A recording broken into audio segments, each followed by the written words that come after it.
Halo, Assalamualaikum warahmatullahi wabarakatuh. Welcome back to my channel, teman-teman. Oke, di video kali ini saya akan men-share mengenai informasi tentang ASN lagi ya, teman-teman. Khususnya untuk kalian PNS, yaitu tentang gaji PNS dan P3K single salary tanpa tunjangan mulai berlaku tanggal berikut ini akan saya share di artikel yang akan saya bacakan ya, teman-teman, yang saya kutip dari ayobandung.com. Nah, seperti apa sih single salary ini yang akan diterima oleh para ASN yang katanya akan menghilangkan tukin ya? Tentunya kalau tukin ini kan tidak secara merata didapatkan oleh semua PNS, tapi hanya beberapa daerah saja, khususnya untuk mereka yang bekerja di kementerian. Nah, sedangkan mereka para PNS yang ada di daerah itu tidak mendapatkan tukin ya, teman-teman. Dan ada daerah seperti daerah tempat saya itu malah tidak ada tukin ataupun TPP ya. Nah, jadi tentunya dengan wacana single salary ini yang katanya akan segera disahkan itu bisa membawa dampak yang positif untuk seluruh ASN se-Indonesia ya, teman-teman. Bukan hanya untuk ASN yang sekarang ini tidak mendapatkan tukin ataupun TPP dari daerahnya, tetapi juga untuk mereka yang sebelumnya, utamanya di kementerian yang memang awalnya ada tukin maupun TPP, tetap mendapatkan hal yang positif dari adanya single salary ini. Jadi tidak akan ada lagi kesenjangan yang sangat curam ya antara PNS di kementerian atau PNS di daerah, yang dimana kalau di daerah itu biasanya nggak ada yang namanya tukin ya. Oke, kita langsung aja ke artikelnya ya. Oke, dikutip dari ayobandung.com, Presiden Jokowi berencana untuk meratifikasi Undang-Undang ASN baru yang akan menggantikan Undang-Undang Nomor 5 Tahun 2014 tentang Aparatur Sipil Negara. Undang-undang ini bertujuan untuk memberikan landasan hukum bagi yang dapat menjamin kesejahteraan para PNS dan P3K serta penetapan satu gaji atau yang lebih dikenal dengan single salary. Menurut pemimpin harian Asisten Deputi Manajemen Talenta dan Peningkatan Kapasitas SDM Aparatur di Kementerian PAN-RB, Yudi Wicaksono, rencana Undang-Undang ASN yang telah disetujui oleh Dewan Perwakilan Rakyat akan segera melalui proses finalisasi di Sekretariat Negara sebelum diberlakukan. RUU ASN telah disahkan oleh DPR dan akan menggantikan Undang-Undang ASN dan kini tengah dalam proses finalisasi di Sekretariat Negara. Insya Allah pada tanggal 2 November nanti, Undang-Undang ASN yang baru akan mulai berlaku, ucap Yudi dalam acara Korpri Menyapa ASN dengan tema Single Salary bagi ASN pada Selasa 24 Oktober 2023. Wah, berarti sebentar lagi ya, teman-teman. Ini kan sudah tanggal 27 Oktober. Jadi tinggal beberapa hari lagi nih untuk ke 2 November 2023. Jadi kita tunggu aja gimana sih kelanjutan dari single salary ini. Sejalan dengan langkah ini, Kementerian PAN-RB juga tengah menyusun peraturan pemerintah tentang manajemen pegawai ASN yang akan mencabut sebanyak 317 peraturan secara keseluruhan dan sebagian dari 16 peraturan lainnya. PP ini akan menjadi implementasi dari Undang-Undang ASN dan akan terdiri dari 7 klaster yang mencakup berbagai aspek. Yudi menjelaskan bahwa salah satu klaster yang sangat penting dalam PP ini adalah reformasi terkait pengelolaan kinerja dan kesejahteraan ASN. Diharapkan bahwa melalui 7 agenda transformasi ASN ini, birokrasi Indonesia akan mencapai standar dunia. Indeks persepsi korupsi akan semakin baik, indeks pemerintahan juga akan meningkat, sehingga pelayanan publik dapat ditingkatkan dan masyarakat dapat lebih sejahtera.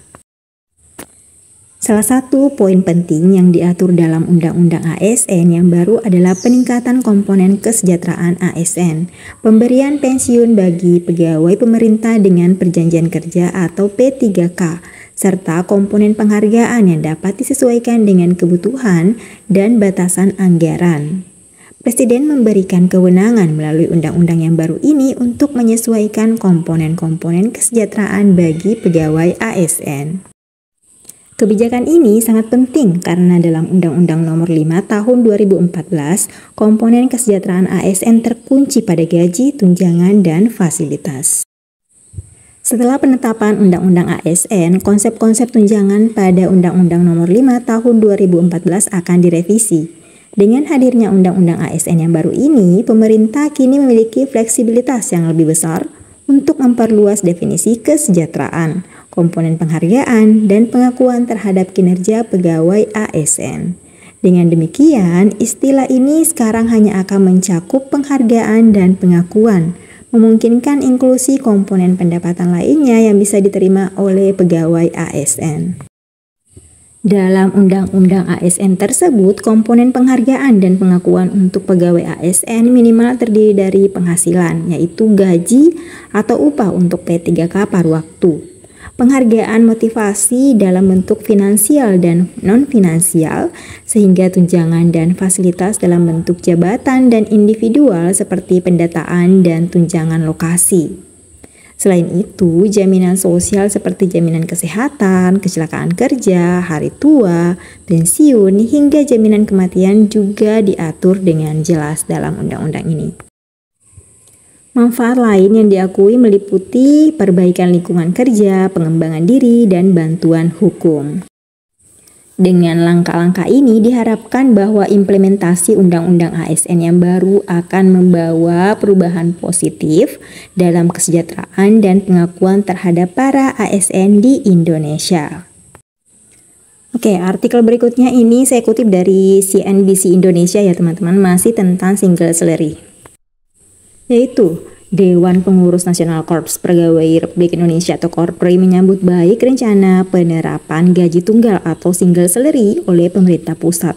Namun mereka mengingatkan supaya penerapan itu tetap mematuhi asas pemerataan, keadilan, dan tidak menimbulkan kecemburuan antar kementerian dan lembaga maupun daerah. Ketua Koordinator Bidang Penguatan Organisasi Dewan Pengurus Korpri, Doni Munak, mengatakan hal tersebut dalam acara Korpri menyapa ASN dengan tema single salary bagi ASN. Menurutnya, kebijakan itu harus disambut dengan baik karena memiliki konteks dan konten negara kesatuan. Kita menyambut bangga dan gembira manakala pemerintah akan memberlakukan single salary terkait dengan mana ada wacana bahwa PNS hanya akan menerima gaji pokok tetapi jumlahnya lah yang diperbesar, ucap Doni pada Selasa 24 Oktober 2023. Menurutnya, konsep single salary saat ini secara garis besar menyatukan seluruh komponen gaji yang selama ini terpisah, seperti tunjangan anak dan istri, hingga tunjangan beras dan sebagainya ke dalam gaji pokok para aparatur sipil negara. Hanya tunjangan jabatan dan fungsional yang masih akan di luar perhitungan. Yang saya tangkap dengan skema tersebut tentunya tunjangan anak dan istri dan beras serta tunjangan-tunjangan lain yang sudah masuk semua menjadi komponen gaji pokok. Khusus untuk tunjangan jabatan dan fungsional tetap diatur dan kita lihat nanti tegasnya. Namun, ia mengingatkan skema single salary itu ke depannya jangan sampai menimbulkan kecemburuan antar kementerian atau lembaga dan antar daerah sebagaimana yang terjadi selama ini. Misalnya gaji PNS di DKI Jakarta yang lebih besar dibandingkan gaji PNS daerah lainnya karena kapasitas fiskalnya terlampau kuat. Pertanyaan mendasar adalah nantinya kalau kita misal kembali ke Pemda DKI dengan kapasitas fiskal yang begitu tinggi, kita diingatkan bagaimana hampir 90 triliun komponen terbesar dari pembiayaan DKI itu ada di penerimaan asli daerah. Tuturnya.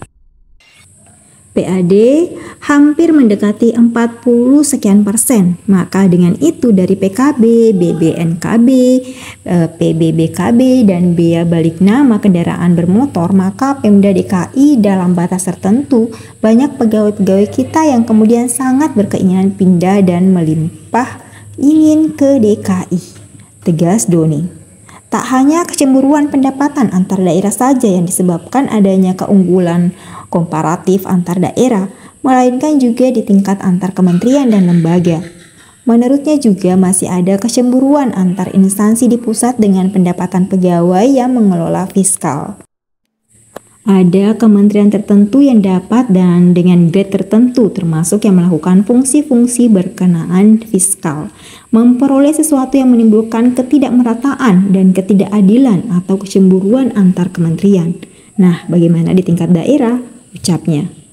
Oleh sebab itu, Doni berharap kebijakan single salary ini juga harus mempertimbangkan pemerataan fiskal, baik di tingkat pusat dan daerah. Ia juga mengingatkan supaya penerapan single salary tidak lagi memunculkan praktik-praktik yang memicu kecemburuan sosial. Nah, dengan bekerja lebih, dengan kemampuan lebih, kapasitas lebih, maka wajar kita memperoleh sesuatu yang lebih. Tapi menjadi tidak wajar kalau kita memperoleh sesuatu yang lebih dengan cara yang tidak lebih, dengan kapasitas dan kompetensi yang tidak lebih. Maka kita belajar banyak bagaimana membuat profesionalisme, diantaranya dengan pemberian single salary. Tutur Doni. Oke, itu tadi video untuk hari ini ya teman-teman, pembahasan tentang single salary untuk ASN di 2023 ini ya. Katanya nanti November akan berlaku. Nah, oke. Sekian untuk hari ini, semoga informasi yang saya bagikan bermanfaat dan kalian boleh komen di bawah kalau misalnya ada informasi yang ingin kalian saya bahas di channel YouTube ini. Dan untuk kalian yang sedang persiapan untuk tes P3K maupun CPNS, jangan lupa untuk mempelajari soal-soal yang sudah pernah saya share di channel YouTube ini ya teman-teman. Dan semoga sukses, semoga kalian mendapatkan NIP menjadi ASN di tahun 2023 ini. Sekian dari saya, terima kasih dan assalamualaikum warahmatullahi wabarakatuh.